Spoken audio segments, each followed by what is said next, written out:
Hello दोस्तों, आज है 21 अप्रैल 2026 और ये रही आज की कुछ बड़ी और अहम खबरें। क्या पीएम मोदी पर होगा एक्शन? क्योंकि 700 पूर्व नौकरशाहों और शिक्षाविदों ने चुनाव आयोग को एक लेटर लिखकर पीएम मोदी के खिलाफ एक्शन की मांग की है। उनका कहना है कि आधिकारिक सरकारी प्लेटफॉर्म पर प्रसारित प्रधानमंत्री मोदी का संबोधन आदर्श आचार संहिता यानी एमसीसी का उल्लंघन है। एमसीसी के दौरान पीएम मोदी का ये भाषण चुनाव प्रचार के जैसा था, जो सत्तारूढ़ पार्टी को सरकारी मीडिया के उपयोग का अनुचित लाभ देने के साथ ही निष्पक्ष चुनाव के लिए जरूरी समान अवसर के सिद्धांत के बिल्कुल खिलाफ है।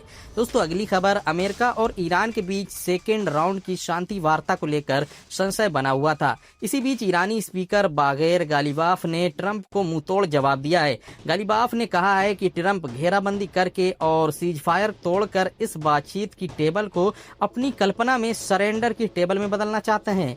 हमें धमकियों के साए में बातचीत बिल्कुल भी मंजूर नहीं और 2 हफ्तों में हमने लड़ाई के मैदान में नए पत्तों को खोलने की तैयारी भी कर ली है।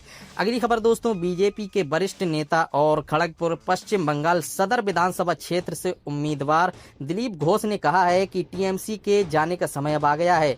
अब पश्चिम बंगाल की मुख्यमंत्री ममता बनर्जी के हाथ में कुछ भी नहीं बचा है और उनका जाना बिल्कुल तय है।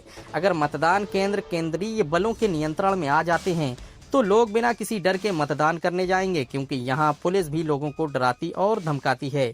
चलिए बढ़ते हैं अगली खबर के बारे में। दोस्तों, मणिपुर में आंदोलन जारी है, फिर चली गोलियां और आंसू गैस के गोले भी छोड़े गए। दोस्तों, मणिपुर में बम धमाके में 2 बच्चों की मौत के बाद से लगातार प्रदर्शन हो रहे हैं। सोमवार को प्रदर्शन के दौरान पुलिस और प्रोटेस्टर्स के बीच झड़प भी देखने को मिली है। पुलिस ने प्रदर्शनकारियों पर आंसू गैस के गोले भी दागे हैं। प्रोटेस्टर्स ने भी पुलिस पर जमकर पथराव किया। बिगड़ते हालात पर एक्टिविस्ट लिसी प्रिया कंगुजम ने कहा कि कोई ऐसा राजनेता, बॉलीवुड सेलिब्रिटी या फिर अंतर्राष्ट्रीय या राष्ट्रीय पत्रकार नहीं है जो किसी के पक्ष में बोले।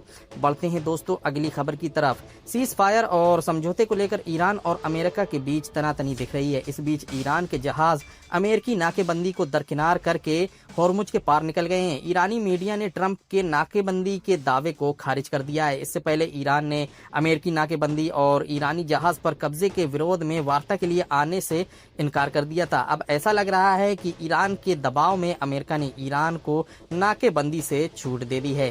बढ़ते हैं अगली खबर की तरफ। दोस्तों, पीएम को झूठा कहने पर सस्पेंड हुई सांसद। जी हां दोस्तों, ब्रिटेन में एक सांसद जरा सुल्तान को पीएम स्टारमर के लिए झूठा शब्द प्रयोग करने पर 5 दिनों के लिए सस्पेंड कर दिया गया है। 5 दिन तक ना ही वो वोटिंग कर सकेंगी और ना ही उनको सैलरी मिलेगी।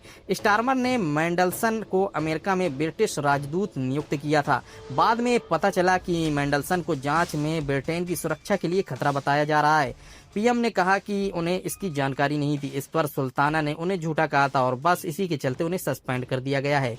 बढ़ते हैं अगली खबर की तरफ। दोस्तों, बीजेपी के राष्ट्रीय अध्यक्ष नितिन नबीन ने बंगाल चुनाव और सीएम ममता बनर्जी को लेकर बड़ा बयान दे डाला है। दोस्तों, उनका कहना है कि इस बार पश्चिम बंगाल में जो चुनाव हो रहा है वो यहाँ की जनता लड़ रही है। बंगाल की जनता टीएमसी और मुख्यमंत्री ममता बनर्जी की सरकार के व्यवहार और भ्रष्टाचार से पूरी तरह से त्रस्त है। जहाँ एक महिला मुख्यमंत्री के पद पर बैठी है, वहाँ की महिलाओं में असुरक्षा का विषय होना सोच से परे है। बढ़ते हैं अगली खबर की तरफ। दोस्तों, प्रधानमंत्री मोदी आज सुबह 11 बजे दिल्ली विज्ञान भवन में लोक सेवकों को संबोधित कर चुके हैं। वे लोक प्रशासन में उत्कृष्टता के लिए पुरस्कार भी देंगे। कार्यक्रम में मोदी समग्र विकास और नवाचारों पर ई पुस्तकें भी जारी कर रहे हैं। इनमें प्राथमिकता वाले कार्यक्रमों और नवाचारों के कार्यान्वयन की सफलता की कहानियां शामिल होंगी।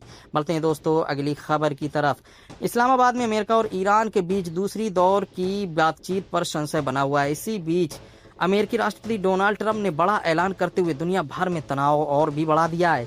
यदि ईरान के साथ सीज फायर समाप्त होता है तो बहुत सारे बम गिरने शुरू हो जाएंगे। वहीं ईरान बातचीत नहीं करता है तो अंजाम और भी बुरा होगा। ईरान वो देखेगा जो कभी नहीं देखा, ये कहना है ट्रंप का। वहीं ईरान ने भी साफ कह दिया है कि वो झुकने वाला बिल्कुल भी नहीं है। अब ट्रंप के इस बयान से तनाव और भी बढ़ चुका है और ट्रंप का कहना है कि अंजाम बहुत बुरा होगा। बढ़ते हैं अगली खबर की तरफ। दोस्तों, हंगरी के नए पीएम पीटर मैग्यार ने इजरायली राष्ट्रपति नेतन्याहू को लेकर बड़ा बयान दे डाला है। दोस्तों, उनका कहना है कि अगर नेतन्याहू हंगरी आते हैं तो उन्हें गिरफ्तार किया जा सकता है। इसकी वजह यह है कि इंटरनेशनल क्रिमिनल कोर्ट ने नेतन्याहू के खिलाफ गिरफ्तारी वारंट जारी कर रखा है।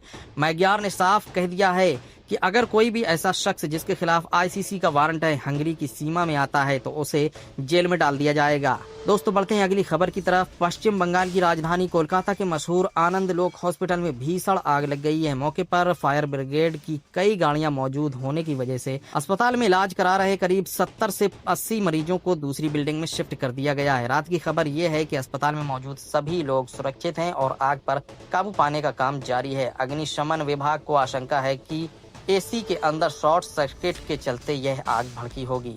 बढ़ते हैं दोस्तों अगली खबर की तरफ। अभी एक और खबर निकल कर आ रही है ईरान और अमेरिका के बीच। दोस्तों यूएस के साथ ईरान की बातचीत को लेकर अनिश्चितता के बीच खबर है कि ईरानी सुप्रीम लीडर मुज्तबा खामनेई ने इसे हरी झंडी दे दी है। एक्सियोस के मुताबिक इस्लामाबाद में वार्ता के लिए एक ईरानी डेलीगेशन जा सकता है। ईरान युद्ध से बचना चाहता है लेकिन वह मानता है कि वह बेहतर स्थिति में है और अमेरिका की मनमानी शर्तें नहीं मानेगा। ऐसा माना जा रहा है कि तुर्की, पाकिस्तान और मिस्र ने ईरान को बातचीत के लिए मना लिया है। वहीं अब बात कर लेते हैं मौसम की। तो दोस्तों आईएमडी के एक अधिकारी ने बताया कि अप्रैल से जून तक यूपी, बिहार और मध्य प्रदेश, राजस्थान, झारखंड, छत्तीसगढ़, गुजरात और उत्तरी महाराष्ट्र, पश्चिम बंगाल, ओडिशा, आंध्र प्रदेश और तेलंगाना के कुछ हिस्सों में हीट वेव लोगों को परेशान करेगी। इस बार लू लपट चलने की अवधि पिछले कुछ सालों से ज्यादा हो सकती है। आईएमडी ने रेहड़ी दुकानदारों, खुले में काम करने वालों और मजदूरों को सावधान रहने के लिए भी कहा है। बढ़ते हैं अगली खबर की तरफ। दोस्तों केंद्र सरकार ने कहा है कि घरेलू एलपीजी के प्रोडक्शन को इतना बढ़ा दिया गया है कि बाहरी देशों का संकट शहर या गांव किसी भी क्षेत्र में आम लोगों पर असर नहीं करेगा। बुकिंग के लिए भागदौड़ की जरूरत नहीं है। कालाबाजारी से आ रही समस्या को रोकने के लिए डीएसी सिस्टम ओटीपी को सख्ती से लागू किया गया है। ओटीपी के बिना सिलेंडर न देने का लक्ष्य 92% तक हासिल हो गया है, यानी सिलेंडर असली हकदार के पास समय पर पहुंच सकेगा।